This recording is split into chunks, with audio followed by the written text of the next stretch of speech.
Hello, good evening.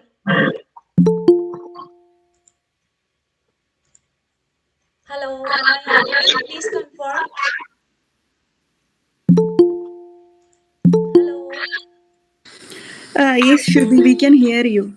Okay, so hello everyone, good evening. I am your TA for the course Teaching Assistant. So I hope your classes have begun on this course Natural Language Processing.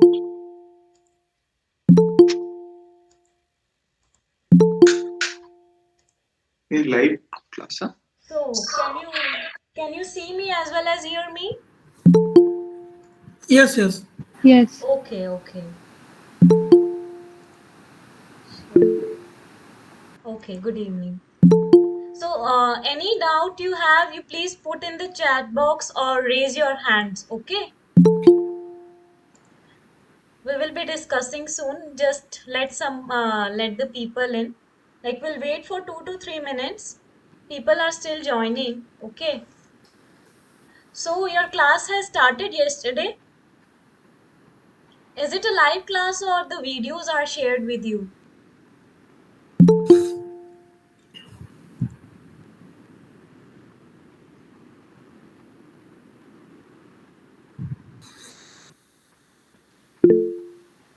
Videos are shared. Okay. Okay, that's great. But these doubt solving sessions will be like live sessions. There will be sessions on every Tuesday and Saturday tutorials I will be taking, and here we will be discussing the problems related to the assignments. Okay, so I'll be sharing my screen. Let me know if it is visible or not. So is my screen visible? No. Yes, yes. uh, is it visible now? Yes, yes, it is visible. Yes. Okay, just a minute. ନାଇଁ ଆଉ ଗୋଟେ ବି suggest କରୁଛି ଯେ ବାପି ଏ ଯୋଉ ପ୍ରଶାନ୍ତ ପାଇଁ Please ନାଇଁ ନାଇଁ mute. ନାଇଁ ଆରେ Prashant Please mute. Manoranjan Mohan. Police Please doctor mute. Arora ଦେଖିବୁ ସିରିଏଲ ଟା I'm ଏଇ can't 8ଟା see the ଏପିସୋଡ ଅଛି screen. ବଢିଆ ହେଇଛି, ମସ୍ତ। Can't see the screen. ପାଖାପାଖି ସେଇ ଭଳିଆ Yeah, I'll ପୁରା share ଯୋଉଠି it ପଢୁଛୁ again. ତାରି ଉପରେ। People are still joining now, so I have to let them in. I'm just sharing it again. ହଁ ମୁଁ ବି ରଖୁଛି। ଚलो bye. Manoranjan, please mute yourself. ଚलो bye bye. Okay. So now is it visible? Please confirm. Yes, it is visible. Okay. So let us start. So we'll be having today the live session 1, and I am your TA for the course. My name is Shubhi Bansal, and I am a PhD scholar at Indian Institute of Technology, Indore.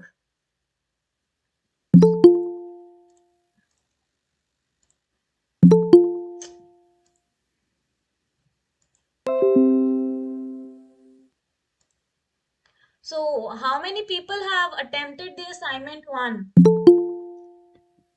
Not attended yet. Sorry, Not yet attended. not yet attended. Okay. But it is released, I hope. Some of you must have attempted, right? Yes, we have. Yeah, I can see many hands have been raised. Many people have attempted it. That's great. So, let us discuss the solutions one by one. Meanwhile, if you have any doubts related to them, you can ask. Okay. Just raise your hand at any point you are having a doubt. So many people are joining again and again. It's like, okay.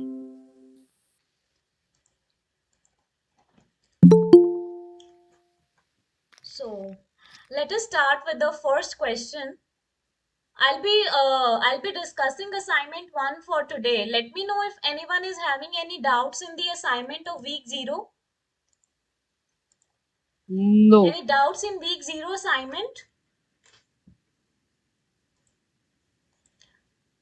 Though the solutions must have been shared with you as of now. So any doubts in assignment 0, anyone? Please raise your hands. Deepa, which question is the doubt in assignment 0? Assignment for week 0.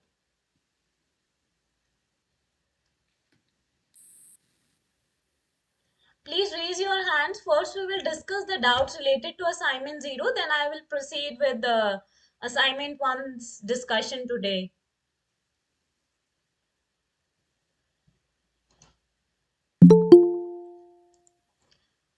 So, any doubts? I cannot see any hands have been raised. So, all were able to solve the week 0 assignment?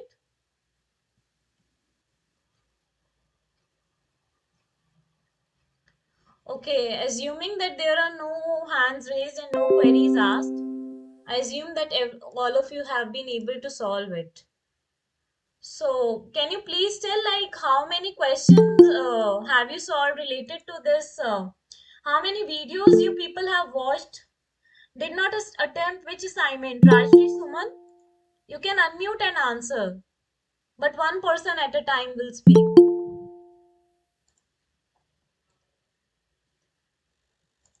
So, Rajshri, which didn't you attempt? Like assignment 1 or assignment 0? Still need to watch. Okay. Okay. Then I'll be starting with the discussion. Let me know if at any point you don't know any concept or you need a detailed discussion on that. Any questions? I'll be happy to have an open interaction with you guys. These are interaction sessions. Let us interact as much as possible. Please ask your doubts at any point of time. Raise your hands. Otherwise, post your question in the chat box. So I'll be starting with the discussion of this question 1. So the first question goes like this. In a corpus, you found that the word with rank 4th has a frequency of 600. What can be the best guess for a word with frequency 300? 2. Okay. No, 8. Sorry, 8. 2 or A or B?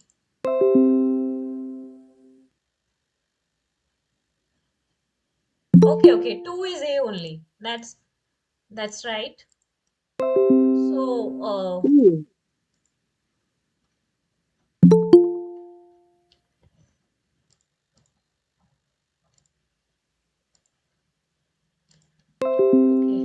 okay.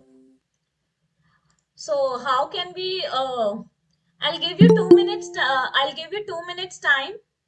If you want to solve, you can solve it now. Attempt to solve it, and then we will move to the discussion of this question itself.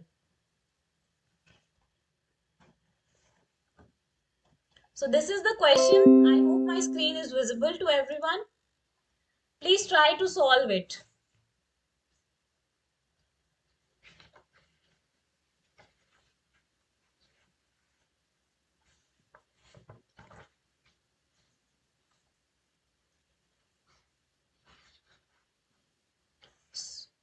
I'll give you 2 minutes time. It's 6:09 as of now. We'll start the discussion at 2:11 for this particular question. The question goes like this.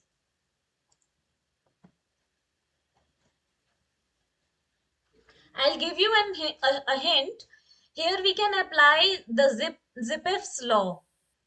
So now please try to attempt this question. We can apply something that is called as Zipf's law.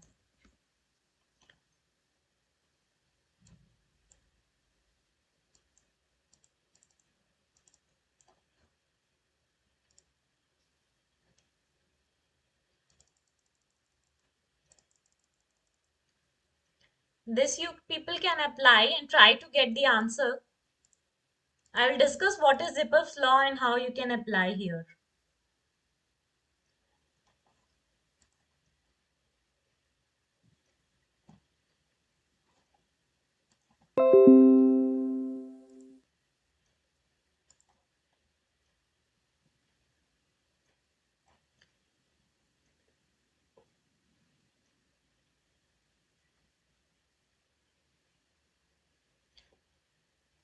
So, shall I start the discussion?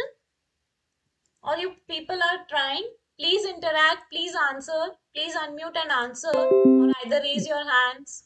Yes, you can start discussing. Okay.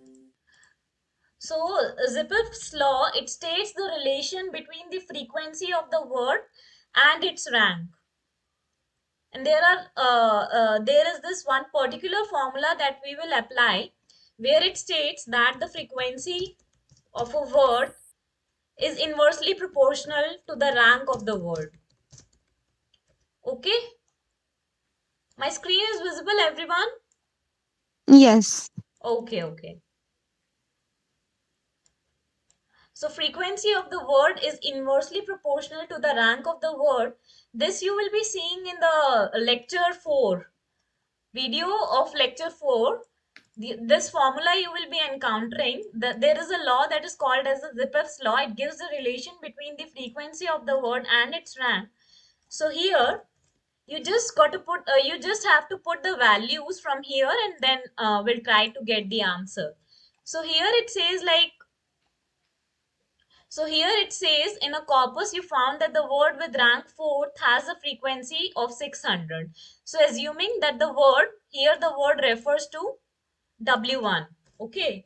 So for W1 it says that the letters denotes its frequency as F1. The frequency of the word W1 is F1 and its rank is R1.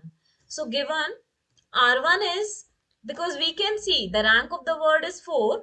So R1 is 4 and its frequency is 600. So F1 is 600. Okay. Then now it asks what can be the best guess for a word with the frequency 300. Now we are seeing that the frequency value is changing. So this is some another word. So for the word 2, W2, we have the frequency as F2 and let's say its rank is R2. So what does the question say? Here the frequency of the word 2, that is the another word, that becomes your frequency F2, that is 300.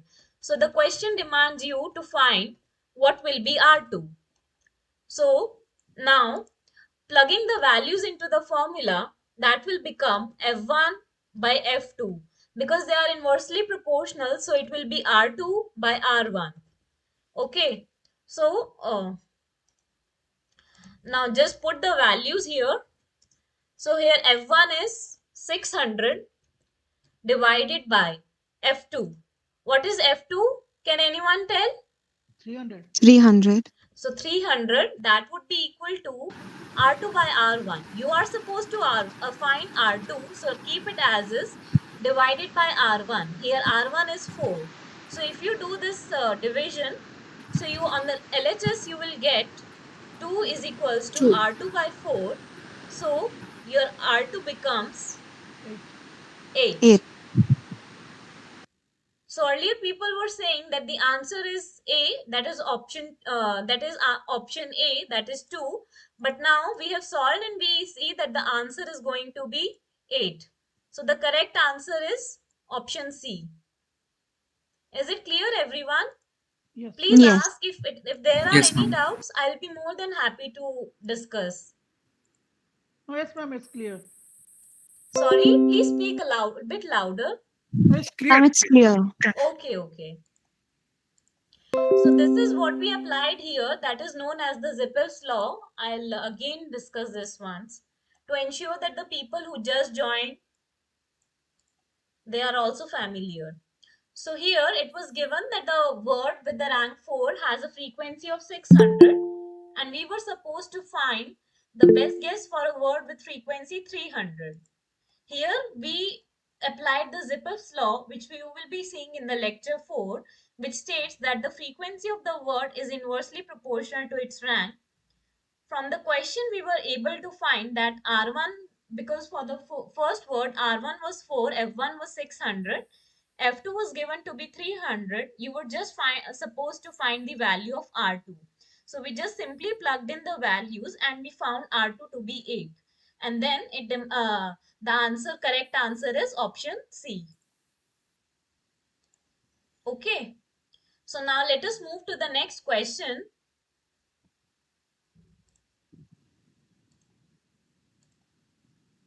So moving to the next question, it says, any doubt anyone in question 1? Please tell.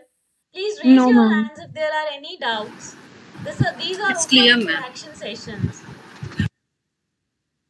Any doubts, anyone? It's clear. It's clear. Okay, great. Let us move to the second question. Okay, no doubts. Great. So, yeah. So second question states, like, we have been given a sentence and we are to find the word tokens and the types. So the sentence goes like, the only thing you have to fear is fear itself. The only thing you have to fear is fear itself. So it says the only thing you have to fear is fear itself. So let me, and you are supposed to find the number of the word tokens and the word types. It would be D. Sorry? D. The option D is correct. Okay. One person says option D. What is your name? Manoranjan. Manoranjan says option D. Any other answers from anyone? D. How many say option D?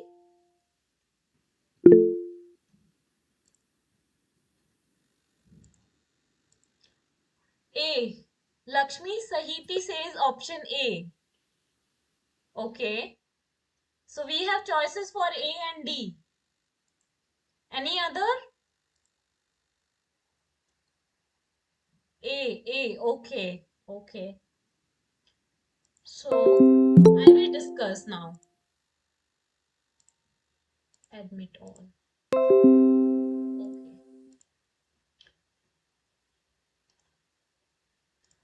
So the sentence is, the only thing you have to fear is fear itself. Here it is necessary to know what is the difference between the tokens, word tokens and the word types. So let me give you one very simple example how you can identify the tokens. Anything that here is separated by space, you can count it as one token. So here, after there is a space, between only and thing there is a space, so you can count them as separate tokens. So this is like let me just write it. So, okay. So here, the is one, the is first token, only second token, thing is the third token, you is the fourth, then have is fifth, two is sixth, fear is seventh, is eighth, fear again is ninth, and itself is again 10th. So we have 10 space separated words. So all of the words that are separated, they will be counted as an individual token. Am I clear? Is it clear Yes, to all? ma'am. So anything that is separated by the space, that will be, you will consider as a token. No matter if it is appearing once or twice, you will count it. Okay.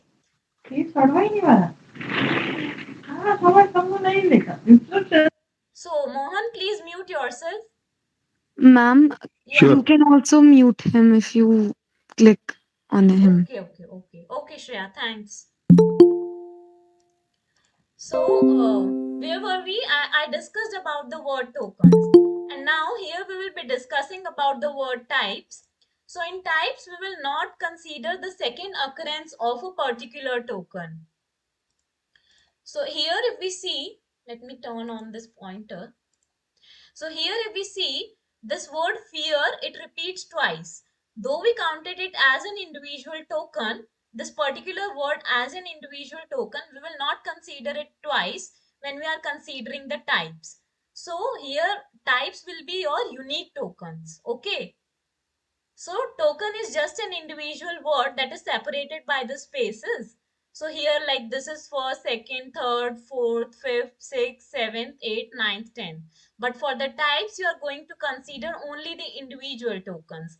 So if we see the is not repeating here, only is also not repeating. So this is your type 1, type 2. Thing is also not repeating, that is type 3.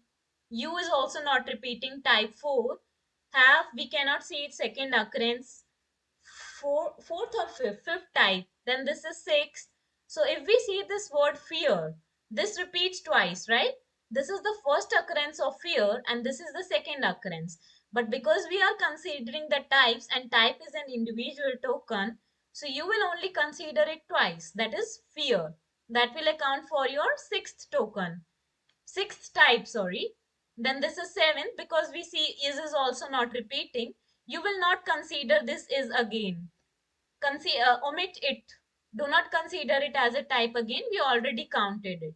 And itself, this is your ninth token, a ninth type. So the correct answer is option D. So most of the Ma'am, people answered it correctly. Yes.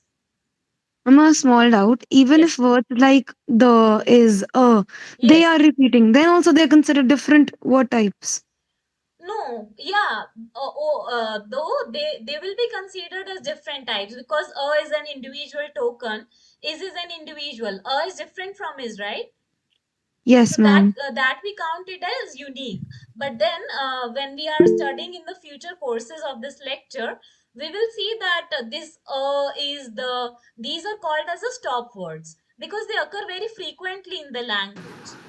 Okay, so Yes, ma'am. we do some pre-processing steps in where we remove these words from the corpus, that is your data, that you will see in the subsequent lectures. Okay, ma'am. Thank you. That these Excuse, like the, is, a, to, these kind of prepositions or linking words, these are called as the stop words. We will see them in the future lectures. excuse me, ma'am. Yes. Ma'am, in the starting letter, the is there. In the first letter, the T is the capital letter. Yes. If the is repeat in the middle of the sentence, that is also we have to take it as an another word type. No. Both are same, but Yeah. the sentence first letter is capital letter is only there. We should Yes. take a word type as the same or separate. I think you should take them as the same. Even though capital letter is there, we can take the same. Yes. Yes. Yes. That is enough. Yes. Yes. Thank. Again, I would say, like when we are doing this text pre-processing, mostly in the next session, I will be taking a hands-on with Python for text pre-processing. There we will see, like, first these steps are there in your corpus. Here where you convert everything into the lowercase, so that you can overcome these individual occurrences. Like if the person who just asked the question, so if capital T is there, but the word is still the, whether we consider it as a different token or not. Okay. So we Yes. do Thank you, these ma'am. few pre-processing steps in the beginning, converting to lowercase, and then removing the stop words, as someone just asked, na, that there is a frequent occurrence of the words like is, a, and the.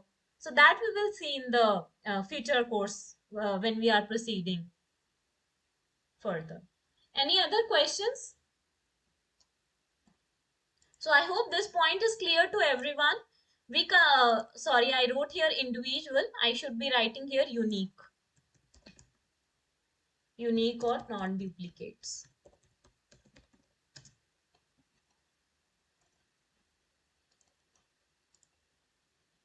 Everyone there with me? Yes, ma'am. Yes, ma'am. Okay. Shall we move to the next question? Sure, Yes, ma'am. ma'am. Okay, I hope, Yes, ma'am. sorry, Yes, ma'am. I hope I am able to clarify your doubts. Yes, Mahesh, Konobu, we will Yes, it's definitely clear, ma'am. okay, okay. We will definitely lowercase the words.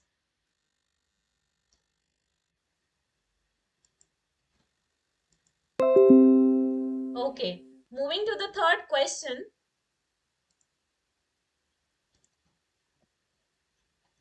So here it says, the question goes like this. Let the rank of two words W1 and W2 in a corpus be 1600 and 400 respectively. Let M1 and M2 represent the number of meanings of W1 and W2 respectively. Then the person asks, what is the ratio of M1 is to M2? So please give it a try. We will be applying again one of the variations of the Zipf's law here. I've already given you a hint. Ma'am, D. D option. C. Okay. So D. that Ma'am, was D. the. Sorry. Yes, Astitva. Ma'am, it will be D because like it will be 1 upon No, under no. root Please R. don't discuss. Let others solve. D Let them option. give a try. I will definitely ask what was your approach. Give them at least 2 minutes. Okay. Sure, ma'am. Yeah. We'll come back to you.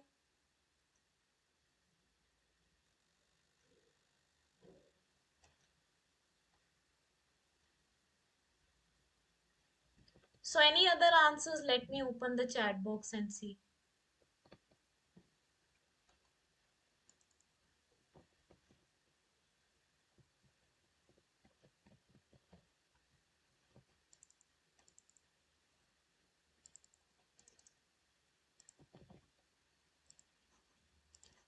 C. Many are saying C. Someone, Ishan says option D. Okay.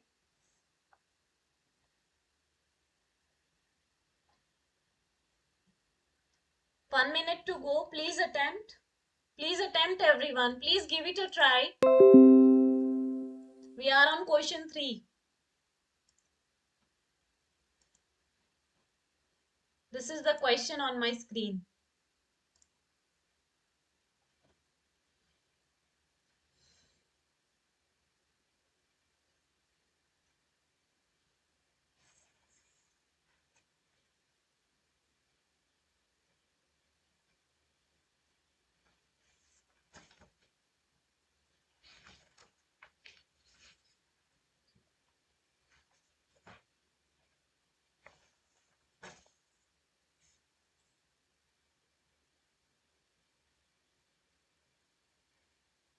We are to apply the Zipf's law here.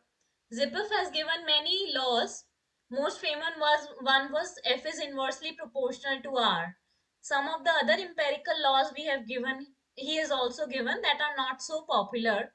So we have to apply one of its variant here. I've given you an open hint. Please attempt, everyone.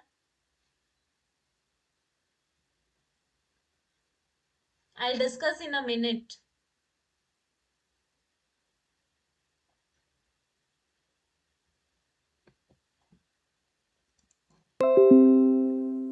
Vikas says option B. Okay. So there is a huge variation in the answer. Some say B, C. Some are saying D. Okay. Let us start to solve. Option B. Ladi Kumar says option B. Okay. Let us see what should be the approach here.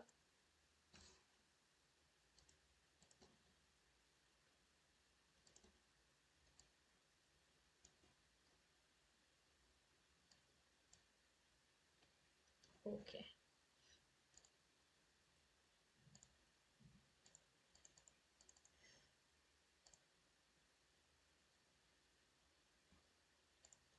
So we are to apply again Zipf's law here. My screen is visible, everyone. Maybe I'll increase the font size. Yes, ma'am, it's visible. Okay. Yes, ma'am. It's visible. Okay. So one law given by Zipf is, we saw that F is inversely proportional to R. So F is equals to K by R. I am writing some constant. Some K is the constant. This was the first law given by Zipf that we saw in the question 1. Okay. So the formula that we are to apply here is M is directly proportional to F. So that M here stands for the meaning of the word. Okay. So M is directly proportional to F. So the meaning of the word is directly proportional to the frequency. So M is equals to K into F. Here M stands for the meaning and K stands for the frequency of the word. And F stands for the frequency of the word, pardon. And K is some constant. Okay. I think M is directly proportional to F to the power 0.5. So it's like M is directly proportional to the square root of F. So please consider this as being in the power.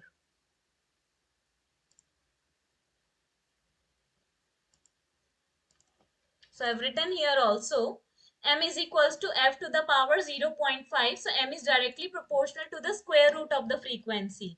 Okay. So but here if we see what is given in the question, we are given the rank and we are supposed to find, we are given basically m and r. So we are to derive the relation between them. That we can derive using this first formula, because f gives the this first law gives the relation between f and r, and here we are having the relation between m and f. So we will substitute this f value here by this. So it becomes m is equals to k into, so k into k, let us say it becomes another constant, that is c, divided by r, because there was this square root of f. So we are again going to take, so this will be now r to the power 0.5. Okay, clear to everyone how we derive this relation? Please ask if there is any doubt. Ma'am, in the first law that we Yes, used first question, yes. why did we take k as 1 उस time पे? Please ask again why we take. Why did we take k as 1? वो तो it's some constant, right? Huh. But we took f is equals to 1 by r, basically. Yes. Why did we put 1 there instead of You can any? put any constant, it will not matter. Actually, just let me put it in the superscript. So what if you do here like this? So we were saying, I'll explain it here only, otherwise you will get confused. Here your doubt is, right? Yes, ma'am. So let us say it is like f is equals to k by r. So f1 is k by r1, right? Yes, And ma'am. there is some another word, that is f2 is equals to k by r2. Now let us say I am supposed to find the relation between, let us say I am supposed to find r1 by r2. So this is basic maths, that is f1 by f2. What will it be? f1 by f2. Yeah, k gets cancelled no matter Yes, what. yes. So that will be k divided by r1, that will be r1 by k, sorry, f1 by f2, what will it become? It will be R2 by R1. Yeah, it will be r1 by k, then again into Into r2 k by by k. r2, Or k by r2, yes, ma'am. right? So Yes. I'll put a parenthesis for your clear understanding. So this k, because this is in the denominator, right? And this Yes, is in the numerator. So let us understand it this way. And just solving her doubt, will come again back to the discussion of this question. So this k and this k gets cancelled because this is in the denominator and this is in the numerator. Doesn't matter what value of k you are choosing, that will get cancelled out, because that remains the same for both, for the entire formula, right? Yes, ma'am. Is Okay. it clear? Got it. Yes, ma'am. And ma'am, in the next thing, when we derived C, we took k into k, right? Yeah. You So can we could take have, any constant. Let it be k or a or anything. but the constant, that particular constant was multiplying itself, right? Yeah. So we could have written k square also. Why did we use Yes. another? Just for an understanding purpose, so that people don't get confused from where k square come. Let's say I'm using k and some another person in here, let's say he uses any arbitrary thing, let's say it's m a, or let's say it's alpha, then how will he understand how k square come? So that for the clearer or the simpler understanding, I'm writing here c. Okay, okay. Got it, ma'am. Okay, everyone with me? Someone raised a hand. Adesh, we will come back to you. Please let me solve this question first. So now we derived the relation between M and R. Everyone clear how we got this relation between M and R? F was inversely proportional to R, that is F is equals to K by R. We took some constant K. And here M, this was another formula given by Zipf. So M is directly proportional to the root of F. Okay. So because we are not having here the relation between M and R, We want that in order to solve the question. So we substitute the value of f from the first law and we get it as m is directly proportional to, inversely proportional to the square root of r. So now we'll just simply plug in the values. So here it says the rank of the two words W1 and W2 is 1600 and 400. So R1 is given to be 1600 according to the question and R2 is given to be 400. And now they want us to find this ratio. Just a second.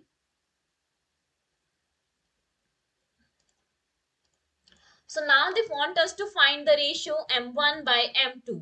So that would be, because it is inversely proportional, so that would be R2 divided by R1 whole power 0.5.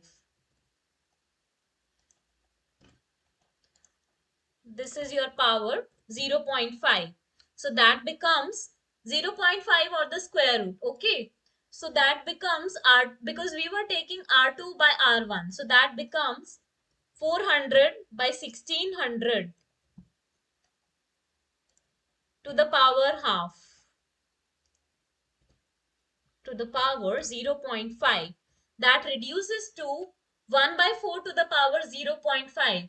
So square root of 1 by 4 is 1 by 2. By 2. So there, then it becomes what? Option C. Everyone with me? Yes, ma'am. Please ask any doubts. I'm coming back to you, Adesh. I'm just coming back. So our answer is option C. So who raised the hand? Adesh, please ask.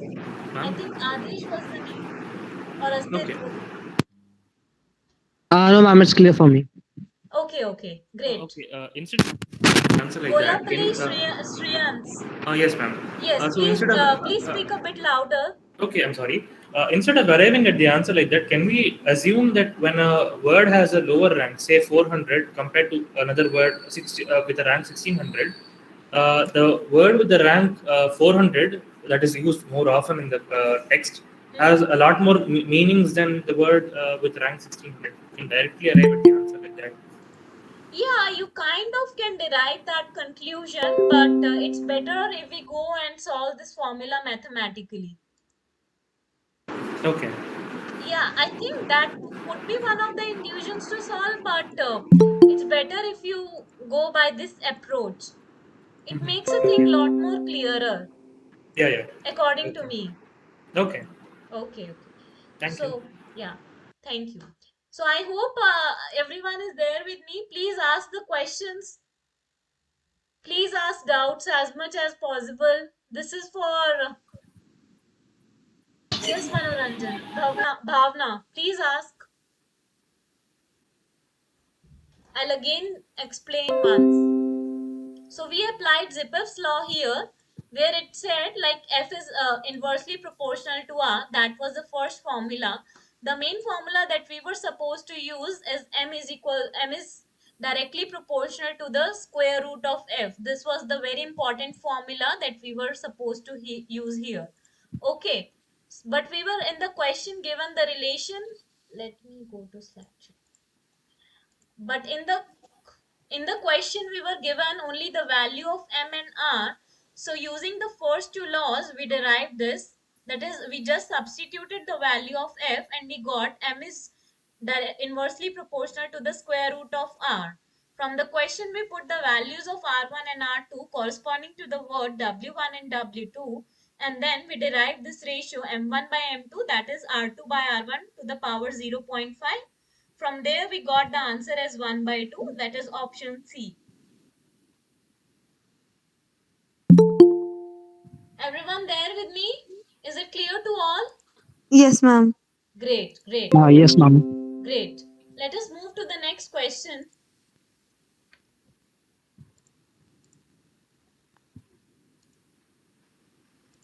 So now here it asks, which of the following is or are true? This is a very simple question where we are given four statements and we are to pick up the true statements only. So it says ambiguity can appear in tokenization steps. Option A. Option B says ambiguity will not appear in the sentence segmentation step. Was it will not appear or will appear? It will appear. I also think it was It will appear. Will appear. yeah. So Thanks for it's false. clarification. So next is option C, which says function word is generally more frequent in a text than any other content word. And then option Yes. D is output of lemmatization are always real words. I think will be answer will be A. It's Okay. A and C. A and C. A and C. Yes. Okay. Any C and others? C. So any other options?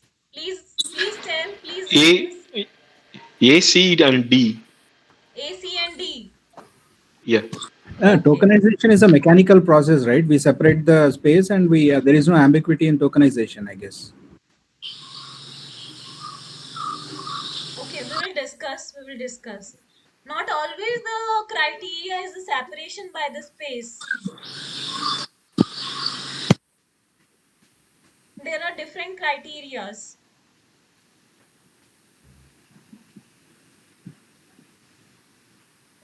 So shall I discuss? Yeah, please. Yes, please. Okay. So ambiguity, what do we mean by ambiguity? First, we need to understand that. Ambiguity is like a word can have multiple meanings. Let me give you one example. There is this word rock and rock. Okay, let us take another word for example, bank and bank. So one bank can be the river bank. Let's say I went to the bank of the river for a walk. That is the area of the river other than the water on which people usually take a walk, right? That is one bank. The other bank could be the monetary bank where you go and deposit your money. Okay. So that is like a word is having multiple meanings, that would account for the ambiguity. Yeah. So the lexical or the dictionary meaning of the word ambiguity is double meaning. Okay. So here it says ambiguity can appear in the tokenization steps. As I said, there are a lot of different models that separate on different criteria. One of the criteria we discussed in the previous question was the separation by the spaces. That is a very basic method, but there exists other different methods other than the separation by the spaces. There are other criteria. So here, your option A is true. The ambiguity does appear in the tokenization steps. One model will tokenize it in a different manner, and the same word can be tokenized or split into subwords by another model in a different manner. Also, ambiguity will appear in the sentence segmentation step. I am a little doubtful about this option B, but I think mostly it is going to be false. Means it's going to be false. Ambiguity might not appear in the sentence segmentation step. Then is option C. Function word is generally more frequent in a text than any content word. So the content word are those words, like let us see here. The only thing you have to fear is fear itself. So here your content words could be like only, think, like what contributes to the content or the meaning of the sentence. So only could be the content word, think, fear itself. These could be your content words. And then like the words like the, is, and, you, have, like these kind of pronouns and prepositions or articles, that comes under your function words, that are mostly there for serving the grammar purpose rather than contributing to the meaning of the sentence. So as one person said while we were discussing that question, that ma'am, the, a, and is can be very frequent in the text, and I call them as stop words, right? So they are a lot frequent in the text than any other content word. So option C is also correct.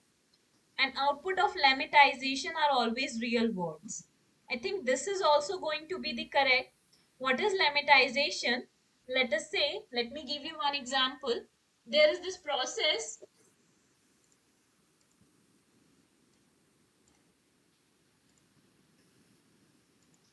Let us say there is this word singing. Okay, what will it be converted to? Then there is this word sang, then there is sing. All of these, let me just increase my font a bit.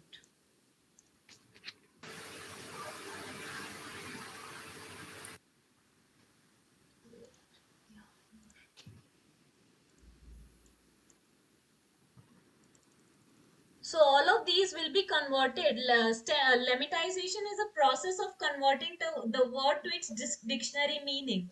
That is lemma. Lemma is the root. So if we see here, singing is derived from the word sing.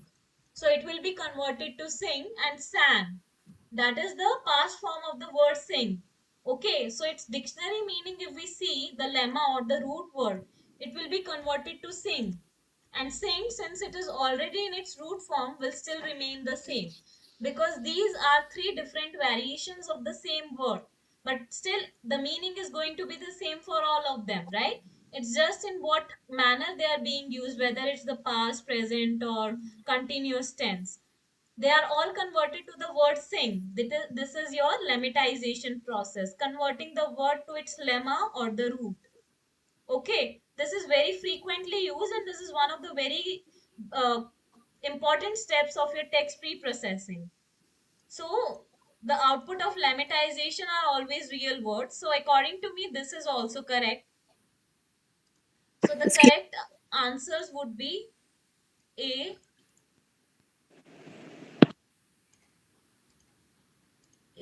C, and D.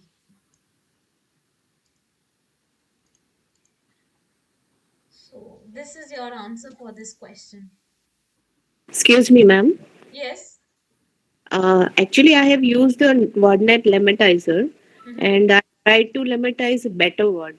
So, better, I think it should be converted into good, right? No, that should not actually be converted to good, because there it is like, the degree comparison, superlative, or this kind of comparison is there. Better Yes. has a lot more different meaning than the word good. That we cannot say that the root word of better is good. Okay, okay. This Thanks. is mostly for, this verb conversion, tense conversion mostly. Okay, fine. Thank you, ma'am. Okay, okay. And see, like someone was asking that, ma'am, whenever we tokenize, we are tokenizing only by the spaces. So let me tell you here only. Where is this insert? Okay. Though it might seem a little bit overwhelming, but let me give you one example. So singing might be split into words like, sing and ing by one of the tokenizers. This example I have myself seen when implementing one of the models of NLP. So it can be split into tokens like this, sing and ing. Need not confuse yourself, but this is just, I wanted to clarify the person's doubt who was saying that we usually tokenize by the space. And I mentioned that there are other criterias by which we can tokenize the words. So I hope that makes your that helps me to answer your question. I don't remember the name of the person who put forward this question, but I hope that you are there, and I hope I have clarified your doubt. Ma'am, one question here. Yeah. This is Mohan Shena. This real words means it's a meaningful words, the Yeah, root words. kind of. Real words, or dictionary words. If here real refers to the dictionary word, then this would be true, otherwise not. Okay. Though in the question they didn't specify what is the meaning of real, here I am assuming real is dictionary word. Let me know when in the next session if there was any change in the answers to this, or if you have any answer doubts in this question, we can discuss in the next run as well. Please let me know. Okay. Okay. I hope everyone has listened. I hope it is clear to everyone till question 4.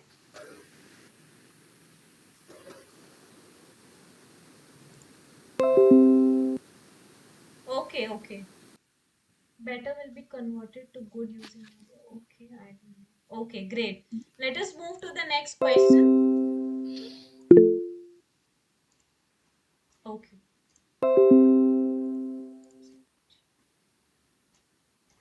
We've discussed this question 4. Okay. Another question. It says if first corpus has TTR1, TTR stands for the type token ratio. So here TTR1 value is given to be 0.085 and the second corpus has TTR2, that is 0.78, where TTR1 and TTR2 represents the type token ratio in the first and second corpus respectively. Then 4 statements are given and we are to mark out the false statements. So option A says first corpus has more tendency to use different words. Option B is second corpus has more tendency to use different words. TTR option C is TTR values can be sometimes greater than 1, and option D, a high TTR indicates a high degree of lexical variation, low TTR indicates the opposite. I'll give you 30 seconds to solve. This is a very easy question. We already discussed what is the type, what is a token. Type are the unique tokens and tokens are the individual words. Do we have any answers? B and D. Linda says B and D. Mohan Asit says A and C. A. Okay, answers are changing very frequently. Okay, I'll move to the discussion of this question. So type token ratio, in the numerator we are having the type. Type is like how many different or the unique words we are using. So here option A says first corpus has more tendency to use different words. If we see TTR1 is having a higher value, or TTR2 is having a higher value than the TTR1. It's 0.085 and TTR2 is 0.78. So TTR2 is using more different words, right? But so second statement is correct. Second corpus has more tendency to use different words. But option A says first corpus has more tendency. No, first corpus doesn't have more tendency to use different words, as we see that the TTR value is very, very low. So here the out of A and B, the false statement is A, and TTR value can sometimes be greater than 1. Since this is a ratio and we clearly know from our school days that the ratio can never be greater than 1. Though it can be equal to 1, but it can never be greater. So option C is also false. Any doubts still here?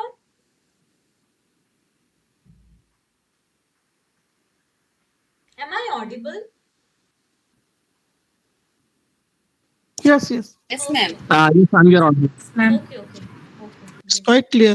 Okay. A high TTR indicates a high degree of lexical variation. This is absolutely true because TTR means like type token ratio. Lexical variation is also lexemes are your words only. We'll see what are the different lexemes or lexemes in the future lectures. But as of now, think of lexemes or lexicals as the words. So here it says high TTR has a high degree of lexical variation. That is true. So this statement is also true. B and D are true, A and C are false. So the correct answer is A and C. I think I saw this answer in the chat box. So these are your correct options, A and C, A and D. No, your correct option would be A and C. Yeah. Yeah, because TTR value can never be greater than 1 and option D is correct. So please mark the answer as A and C. 5 minutes we are left with. Let us move to the next question. Any doubts, anyone? Please quickly raise your hands. Please put your doubts in the chat box or unmute your mic one by one.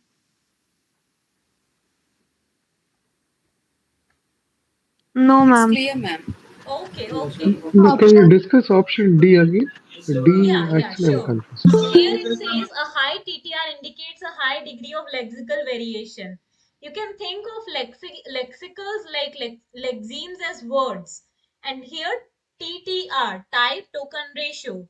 T is like for the type and types are the unique words. So because we are using different unique words, so we say lexical variation is like you are having many different words. Variation is a variety, right? And if there is a lot more uniqueness, there is a lot variety. So high TTR indicates a high degree of lexical variation. That is correct.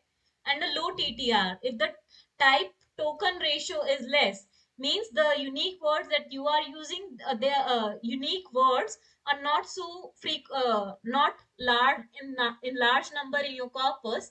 So it indicates a low degree of lexical variation. There is no little variation. So this option is correct. D, true. This is a true statement. Was it clear?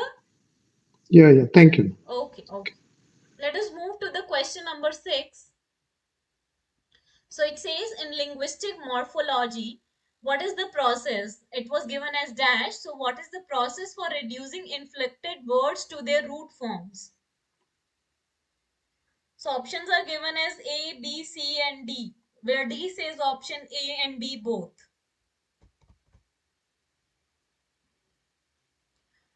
So let me tell you, one thing I told you was lemmatization is a way of converting the words to their lemma, right? Dictionary meaning. A similar process is there that we call as stemming.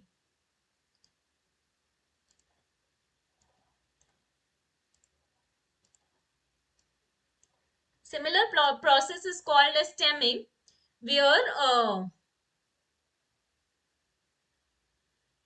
let me tell you. Let's say there is this word danced. So sometimes when we are using this stemmer, it can be converted to dance, or it can be converted to dance like this. Okay. So this is also like reducing the words to their root forms, but it is not as good as lemmatization. There are a lot more stemmers that we use, like Potter stemmer is there, snowball stemmer is there, Potter stemmer is there. But whatever we are reducing to the root form, that will always not be meaningful, or the dictionary word. Like if we see here dance, this is just one arbitrary example I gave you. You can we can further discuss this in the future lectures, but let me tell you that lemmatization is much powerful than stemming. Why? Because it always converts the word to their dictionary meaning, but stemming does not always convert to the dictionary meaning. In terms of performance, lemmatization is a lot more powerful and better than stemming whenever you are pre-processing your text. So that is also converting the word to their root forms, but it need not necessarily be the dictionary word. So here your correct answer would be option A. Had here we been given the option of lemmatization, we would have marked that as well. So anyone, any doubts, anyone?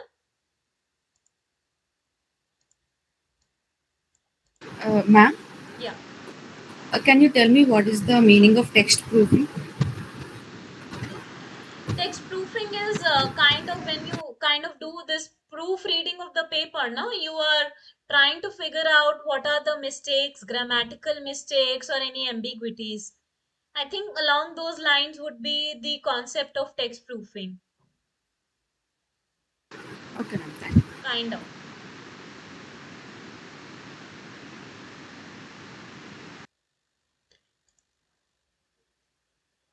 No, there is no such thing called as routing in NLP. Lavanya, there is no such thing called as routing. We only have stemming and lemmatization. Okay. Any other doubts? Please raise your hand. Please ask the questions. Clear. Mohan says clear. Okay. So let me discuss just one more question. Then we will close.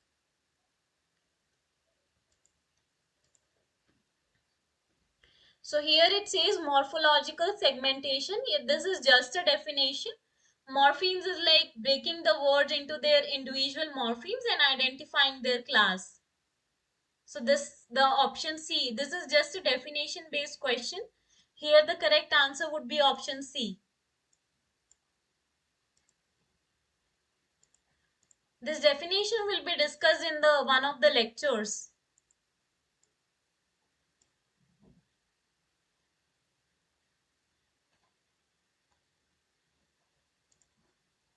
Option C. People are answering option C. Yes, it's option C, correct. Do you want me to explain this? No. Okay. Okay. Moving to the next question. So now see, we saw that stemming thing now. Now they are discussing about the Porter stemmer over a full morphological parser. They asked like what can be one of the advantages. So option A goes like the stemmer is better justified from a theoretical point of view, or the output of stemmer is always a valid word. The stemmer does not require a detailed lexicon to implement, or none of the above. C option. Okay, who said C option? I said. Ishan. Ishan says option C.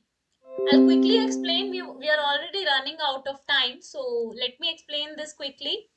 So the stemmer is Actually, better. you have missed the seventh question, morphological segmentation. So option C is the correct answer. Thanks. Okay. Do you want an explanation for this? Yeah.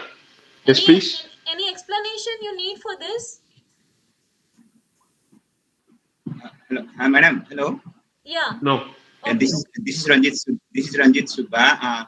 Actually, could you kindly explain a little bit regarding morphological segmentations? Okay. Actually, we are already running out of time. Can I answer this question to you in the discussion forum platform? Okay, madam. Okay, not an issue. Just let me give the answer for the question that I am currently discussing. I'll surely come back to your query.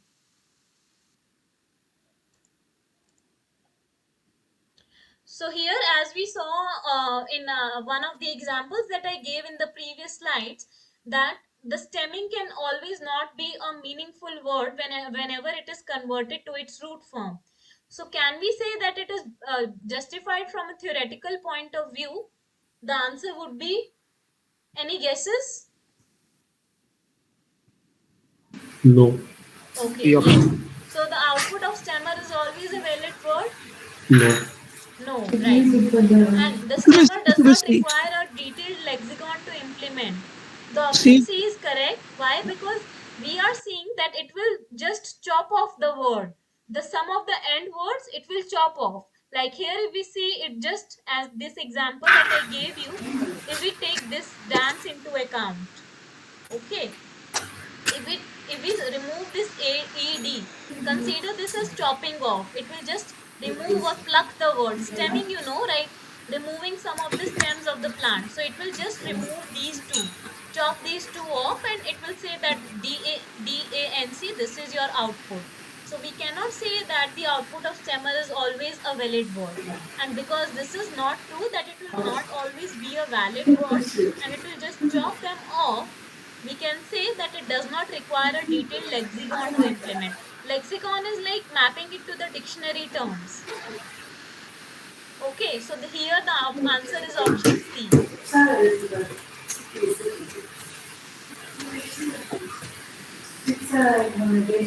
Clear, everyone?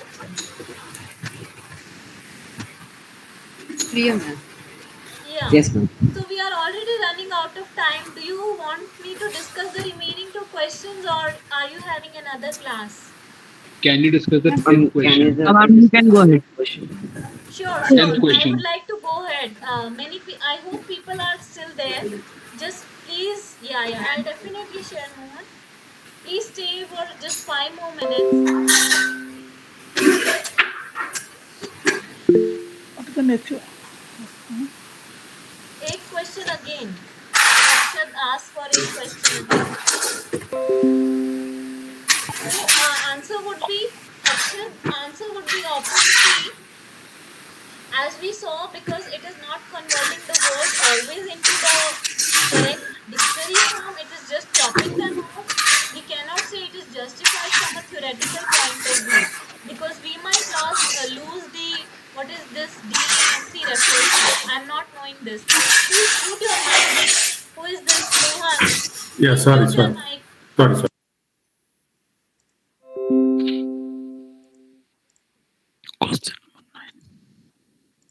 So the output is this is not always justified from the theoretical point of view, because we are not always converting it to its dictionary meaning.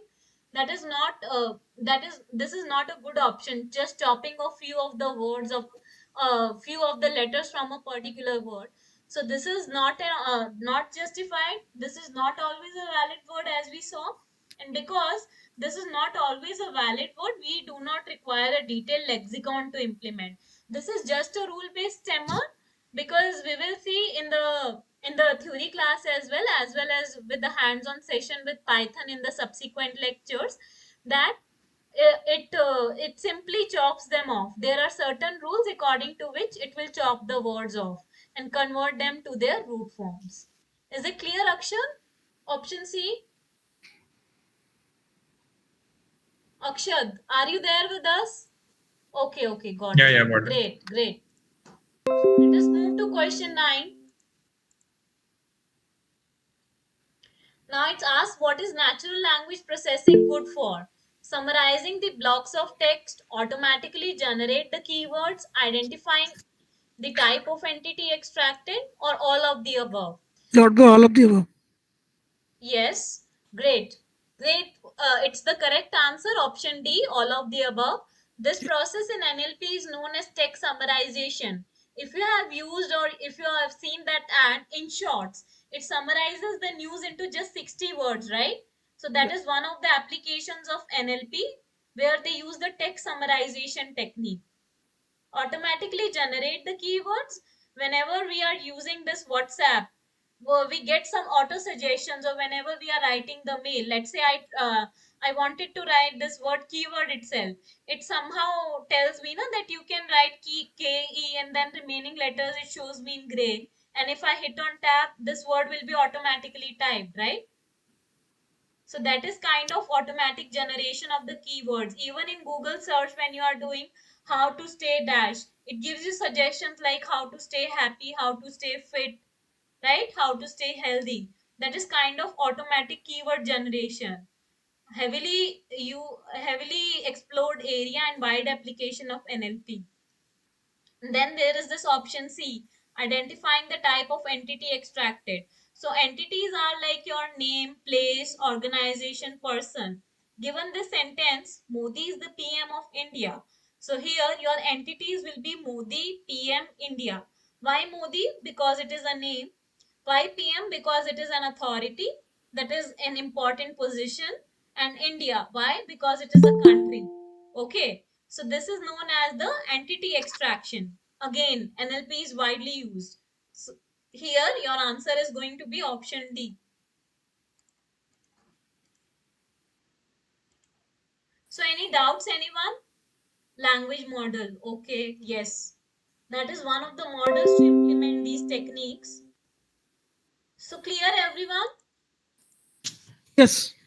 Yeah, okay. Shall I move to the next question? Yeah, the last question. Okay, yeah, Yes, last question. please. Yeah, please ask. Any doubt? Please raise your hand and ask. Please. Okay. So moving on to the last question of this session. Here it says, what is the size of unique words in a document where total number of words is this, K is this, and beta is this? So one formula we are going to use here that you will see in your lecture 4, that will be discussed. This concept is covered in lecture 4.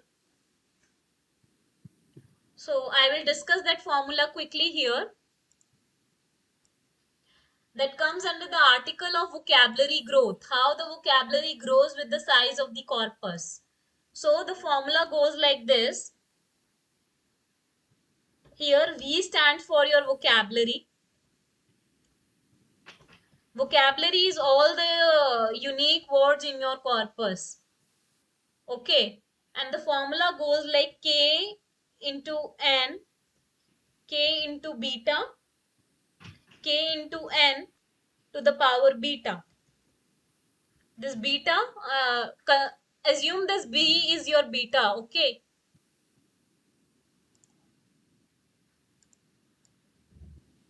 me just increase the font. Assume B is your beta here. So here, number of words that is given, number of words is given here. This value n stands for the number of words. So here you have been given n is equals to 12,000, k is equals to 3.71, and beta b is equals to 0.69. These values you have been given.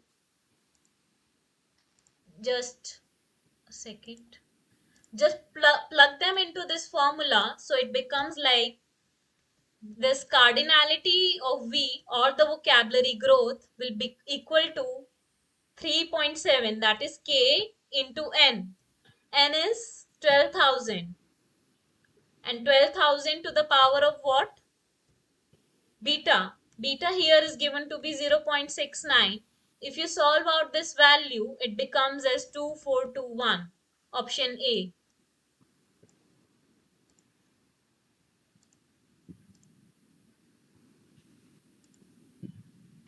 So the correct answer for question number 10 is option A. Please ask if any doubt. Is it clear to everyone? Yes, ma'am. It's clear. Okay. You can see this in the video of the lecture 4 under the section vocabulary growth. The formula goes like: the growth of the vocabulary is dependent upon the number of the words in the corpus, where k and beta are the two parameters that affect this, and beta is there in the power. So vocabulary growth is equals to k into n to the power beta. Here n is given as 12,000, k is 3.71, and beta is 0.69. We just plug the values into this formula. This comes out to be 2421. Then the correct answer is option A.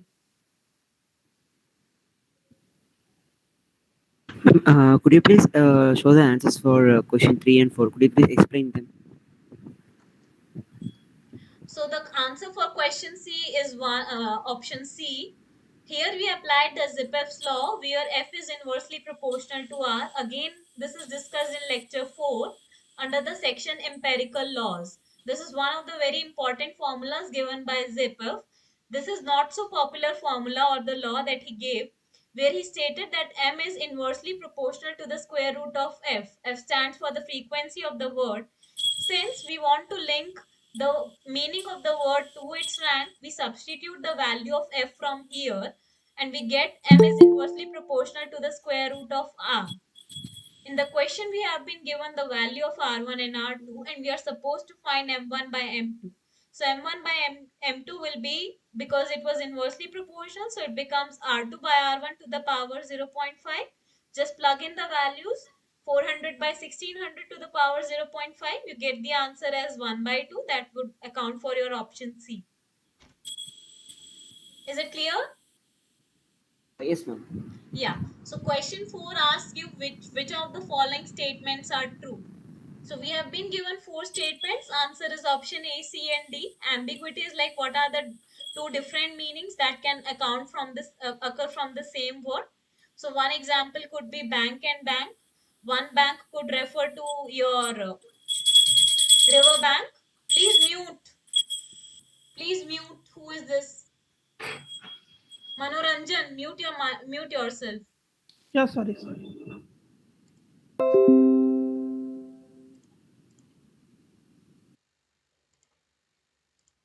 So ambiguity can appear in the tokenization steps. Ambiguity will appear in the sentence segmentation step. You need to check this. According to me, it shouldn't appear. Function words are your pronouns, articles a and the, pronouns you, he, she, they. So these are very frequently occurring in our text rather than any other content word, because they help us to form the grammatical phrases so that the sentence is grammatically sound. And output of lemmatization. Lemmatization is like reducing the words to their dictionary meaning, and this should be a valid word. So let's say we are having 3 different forms of this word sing. One is singing, that is in the present continuous form. One is sang in the past tense, and another one is sing only. So all of these will be, when we are applying this lemmatization, all of them will be converted into sing. So these are always real words. And I am assuming here real refers to the dictionary word, so I have marked it as true. Any change of answers in this question? I would you can please discuss with me in the next session on Saturday. Ma'am, this session is there every Saturday, same time, 6 o'clock? Yes, 6 to 7 p.m. Same link, same TA. I'll There be was- there in every session. There were 2 emails came, one on Tuesday and one on Saturday. So Yeah, so like there are 4 different teaching assistants for this course, and because there is a huge strength, and it might be the case that the doubts are not cleared or you need further explanations. So all the TAs will be discussing the more or less the same questions or different questions. So you can attend those sessions and get your concepts clarified. Ma'am, sorry. Seventh question, whether it is C or A? Wait, which one? Seventh one. 7th one. C. Yeah, okay. Got it. Thanks. Ma'am, one more question. Yes. This discussion forum link, can you share? Where is the link? I never got it. Actually, if you go here, Yeah. can you see my screen? Yes. Yeah.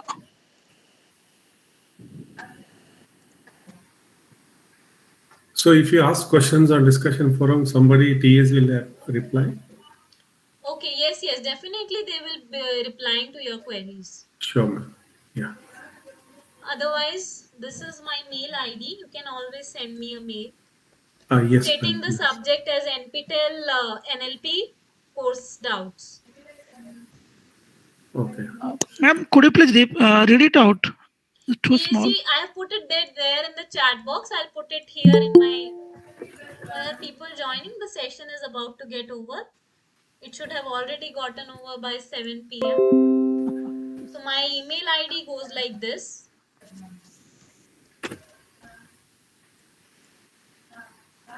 Mention it as subject NPTEL NLP course doubts. Yes. And yeah, I think you are showing. Okay. So that it is clear for everyone, no? Yes, ma'am. Can you check the last comment?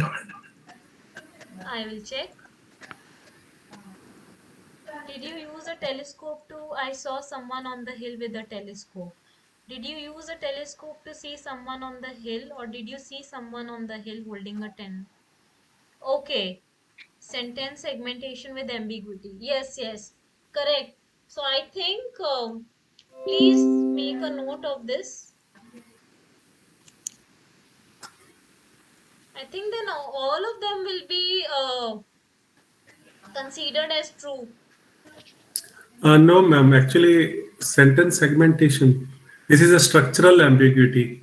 But there is only one sentence in this, right? So how it can be an issue? Actually, let us wait. I am waiting for them to, we'll discuss this question in the next run as well. I've taken a note of it. I'll surely discuss if there is any change of answers from my side or in the portal. Okay? Okay. Yeah.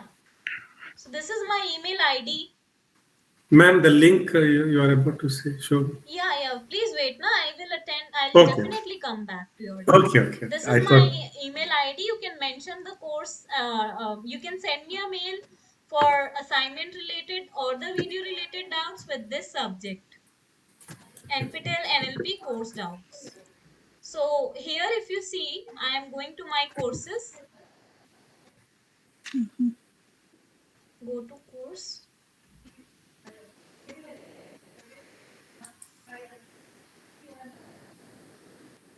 I think my internet is a bit slow. If you go to this course tab and ask a question. So this is your discussion forum. Okay. See. Not able to join Gmeet. Oh, I don't know why. Maybe we were having a discussion. Please make sure to join at 6 or max at 6:10. Okay. Okay, ma'am. This Thank is you. your discussion forum. So I hope today's session was helpful for all of you. Sorry, ma'am. Can you please show me again? What? That forum, the details, I missed it. So you can go to the course page the tab ask a question. Okay. Yeah. It was a useful session, ma'am. Thank you. Sorry. It was a very useful session. Thank you for the session. Thank you, Satish. Thank you for your feedback. I'll be more than happy to discuss your doubts. Please try to solve the assignments, and we can, so that we can have more. Please be more interactive. Thank you, ma'am. It was a good session. Thank you, sir. Thank you so much. Thank you. Thank you. So, ma'am, it's an out of context question. So, today I only enrolled in this course. Okay. So, what would be your advice? So, there are 2 weeks have passed. So, is it I can cover it right by seeing the video Yes, channel? totally. It's up to you how many times how much time you want to spend. You can go through the video lectures, solve the assignments, discuss in the ask your doubts in the discussion forum or in the interaction sessions. Interaction sessions are running every week or every Saturday and every Tuesday. So you, as many doubts you want to get clarified, ask, but those should be valid questions. Okay. Yeah. Sure. Yeah. So, Please and watch the videos. Please follow. yeah. Like, I'll, try I'll, to solve the assignment beforehand, so that when the discussion is going on, you are in touch with what we are discussing. Yeah, Your I'll be family will definitely. I will definitely do that. Yes. So I want to be work on NLP only. So what are other things I need to take care apart from like other algorithms in machine learning or statistics? Yeah, it How will much? be good if you have a good. Thank you, Lavanya. It will be very good if you have a strong background in mathematics, artificial intelligence, machine learning, and deep learning. But we can. I think we are covering most of the basics. So for NLP, you can refer to these, and if you want to side by side explore other topics, you can definitely explore them. They will help I you in obtaining a better yeah, understanding yeah, of the course yeah. concepts. Apart from the thing, like I don't think NumPy and Pandas is required for NLP. It No, will right? be required if you are attempting to go into the research directions or learn how the different models that we will be seeing in the subsequent weeks how they are working. Okay. I think the TAs will be taking some sessions, but let's see how things progress. So what would be your source of like data? Like it will be our you mean say it Twitter or Yes, we can either use the publicly available data sets or use the data sets from social networking websites or the e-commerce websites. so that would be like huge data. Like it will be required. Do you think PySpark is required or? No. We can, as of now, we will not be using those big data sets. Depends upon your computational power and your purpose or objective of solving that particular problem and so. So like this interview point of view. So if they may ask like which data source however they're getting the data before doing these steps like stemming and all.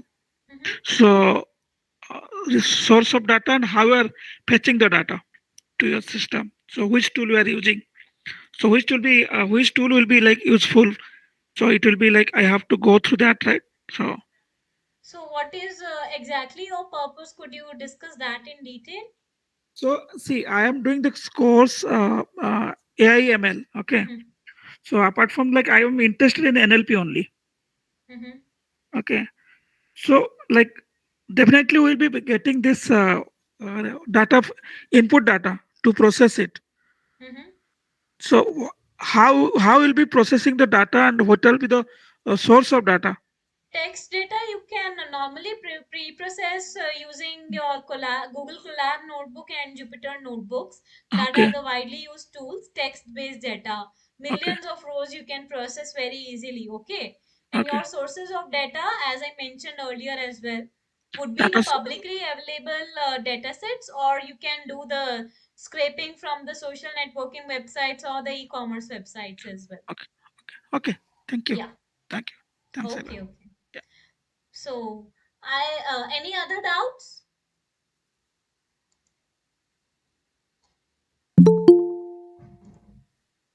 Okay, then I'm going to close this session. Thank you all for your attention. Hoping to see you in large numbers in the subsequent sessions as well. Sure, ma'am. Thank you. Thank you so much. Thank you so much. Yeah. Shall I close the meeting link, or if there are any doubts, please ask. As for today, is no, it seems so. Okay, great. Okay. Yeah. Yeah. Thank you Okay. all. Thanks again. Yeah. Okay then. Thank you. Thank you.